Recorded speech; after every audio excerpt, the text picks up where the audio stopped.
Yeah, so I guess to us, every farm and it's every farmer or producer and its vision and why they want to start. And I think that comes with the kind of model that you put in place.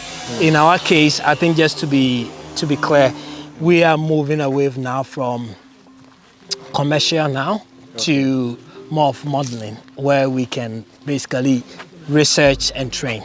That's what we're doing here. It's just 4 acres. We are not able to, we don't think we're going to go commercial here, but I think there's still a lot of concepts to be proven and still a lot of experiment to be done. Once those are done, then we can now look for a bigger place and scale everything that we are doing here. So basically you enter and, we're going to do the car parks here, but this is basically for us to sell any goat that we are buying. If there's no goat here, then we have nothing to sell. But if you're also a buyer, then you don't get to access the main side. You just pick your goat and then you can go back, right? I get it. Exactly. So then you keep them safe from diseases. Exactly, yeah. So the only way you get access is if you go through this side and go through the lab. Right, so is that the reason why you are pointing it this way? Okay, yes, but also that's the reason why it's not facing this way, because everything they do, their feed and everything is going to go on this side. So when you enter, you could see maybe a bit of them, but you won't have access to it. Right. There's actually going to be another structure here, which is basically the feed processing center and where we're going to store our hay. So it's going to be like an L shape here. So when you enter, you can park here, but the feed processing and the storage is going to be here. So it's actually going to block this at all so that people don't even see it, unless you came purposely for that, right? And then we can make arrangement for you to do that. So this side is basically going to be accommodation and reception. For your staff? Yeah, for staff. Amazing. Yeah, so for staff. I thought about building, but building takes time and it's way expensive than this, comparing to this. Yes. So I was telling him when we were coming in that I think this is quite smart. I don't know how long or how many people you intend hosting here, but I think it's something that we could also do at our end. Instead of putting up structures, permanent structures, I think we can also do the same, and if we need to relocate it in the future or something, it doesn't become a headache. Exactly. That's also easy to live. So this side is going to be a washroom for public as well, but then we hope this is going to be the reception. Right. I'm going to project this a little bit to give the reception more room. Right, so, and then there's a door here which doesn't really give visitors access to the yard. So then this yard then becomes where the staff is actually going to spend their day. Okay. Right, so this is more private from the farm. So if the staff wants to do anything, they have it. Right, and so this is basically going to be for females, and that's going to be for males. Right, and the way I'm doing it is it's nothing fancy. We're just going to have 2 beds. So I'm going to build it as a double decker. So we just did the cutting, and now what we're going to do is do the wiring and plumbing work. Once we do that, we do the framing. Right, and so that's basically the size of a student bed, which is going to be a double decker. It's like 8 feet, right? Yes, this is 8 feet. So we're doing about 8 by 5 feet bed, and it's just going to be double layer, so 2 people here. And this washroom will be accessible by visitors, but it'll also be a washroom to them. And then there's going to be a bath. Okay, I get it. Yeah. It's a plan. Like I say, we need to do same for our guys also.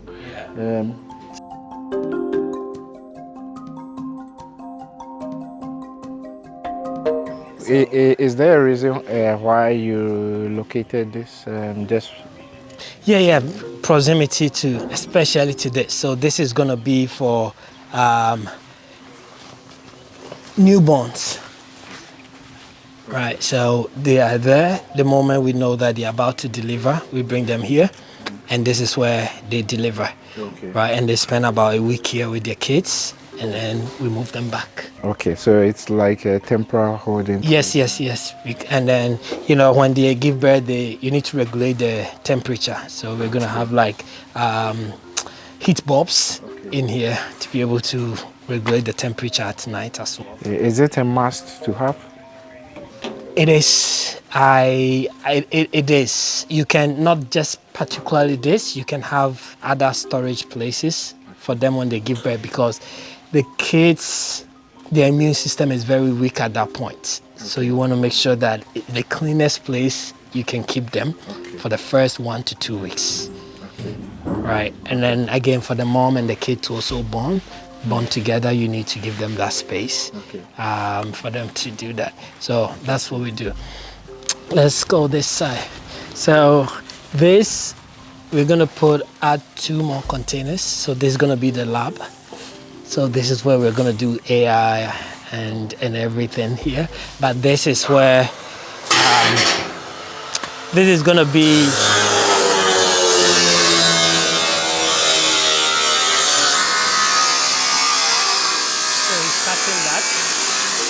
Because when they walk here, this is gonna go in circle, and they will be sent all the way and come back here. This is going to be their treatment center. Right, so come here. So once they leave the pen and they come out, we push them here. That big circle is a treatment center. He's cutting that whole space there. So all our medications, our stuff is gonna be there. And then we bring them in there to weigh them, to treat them, to cut them, surgery, whatever. Okay. So then that's... So you're going to have a vet in here? Yes. We have we're gonna train our own vets. I mean, not a vet from... Yeah, so we're gonna have a special vet in here to do that. Yeah. But for somebody like for us,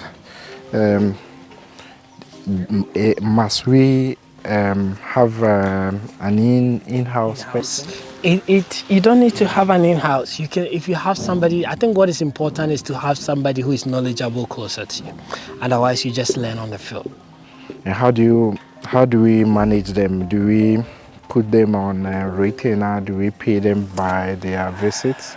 So mostly it's paid by visits, but what I would advise is the manager learns. So what we can do is to help you with like the preventions, and then I think through experience and training, you know, you'll know what to do when you have incidents, or just have somebody who's dedicated to say, take pictures, send to the person, be able to tell you, oh, give this medication, do this. But your manager needs to know how to administer. Is it intramuscular medicines or however they do it? Right, so there's a bit of learning that needs to be done. That makes sense. Okay, that makes sense.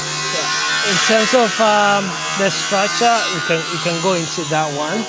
So basically, this is our design. From all the travels, all the knowledge we've accrued, this is what we've settled on.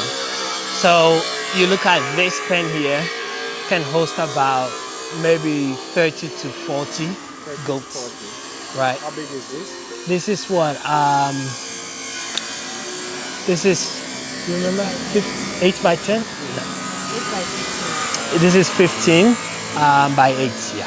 So 15 by 8, which is... But the reason why somebody will say, okay, it's too much for orphan, what we use this for is just like a sleeping area. Okay. So they only go in here at night to sleep. And at night, they actually like to be closer to each other to provide heat, right? So you don't need such a big space for them at night. And then during the day, morning, actually, they spend their time here. And when the sun comes out and the worms are down, then they go into the grazing yard. And they come here in the evening and they go there at night. So that helps in minimizing the spaces that you have. Okay. So one of the issues that we had initially when we were planning our structure was we didn't know how big we should make each room for how many and I was curious if there's any formula or if there's any rule to go by. There is. So if you go to East Africa, most of the times they do that because their goats are kept inside for a very long time. They feed them inside there. I don't feed my goats inside. I rather feed them here, right? And they go and graze there. Right, so if you're gonna let your goats spend 6 hours, 8 hours in that pen, then your structure needs to be different. Makes sense. Right, so it depends. So now I have 3 spaces for them. And the reason why I have 3 spaces, I like the movement to like dodge bacterials and stuff. Right, I'm not gonna let you stay here too long to get infected. Go here, then you go here. So that movement really helps. So they will exit from here. And what we do is we are gonna create a path in there. So they will walk here, enter that path, and they're going to graze here. Right, so then you have a pasture always for that. What I like about this is you can easily picture it. Listen, we want to do a photocopy of what you are doing here. This is what we want to do. Okay. Don't design another one for us. What we need you to do is when you come to the farms, please just photocopy this and then paste it on ours for us. Your brother is nodding. Because we've been to other farms, honestly, and sometimes it's so complex. Oh, why is that one there? Why do we have to keep this one there and all of that? But with what you are doing here, like I said before, you can easily picture or you can easily see what is going on, and it's amazing. It's really amazing. I mean, it's been a lot of thinking into it, a lot of mistakes. You've seen how I've built my pen from all over the years till now. So, some things is just a matter of time. You need time to be able to. I think this is even, comparing it to the first structures, and then the second one, this is very clean also. Very clean also, And this middle is also spacious. I mean, I have my tent and stuff in here, but you can come and see. Right. So even though I have multiple woods at the bottom, not all of them is going up.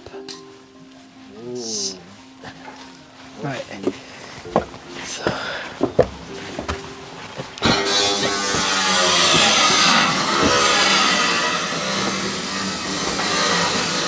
So have the space.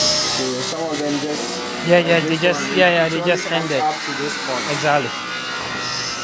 Okay. You go to most farms, it's all like this, and they have just so it doesn't help at all. It makes the place much more spacious. Okay. Right. Wow. Yeah. This like everything that we had been battling with structure-wise, because like I mentioned before, we were planning on using concrete for the pillars, but I think with what you've done, it's just going to save the purpose. We don't need to go that way anymore. You can even go a step ahead to treat. I mean, these are treated, so this goes to the ground, right, and comes up. So tomorrow, if the ones that are down are not the treated version, but if I want to renovate it, if I take the one down out, this doesn't collapse. Yes. I can still replace it. So the main pillars, and that's why I invest. So they are good. Like they will still hold the structures whilst you do. I can always treat it, but it's thick still, so it's gonna take time. And we put it into a plastic. Oh, okay. Okay, before you plant it. Before we even put it down, so that also helps to keep it longer before the termites actually will get access to the wood itself.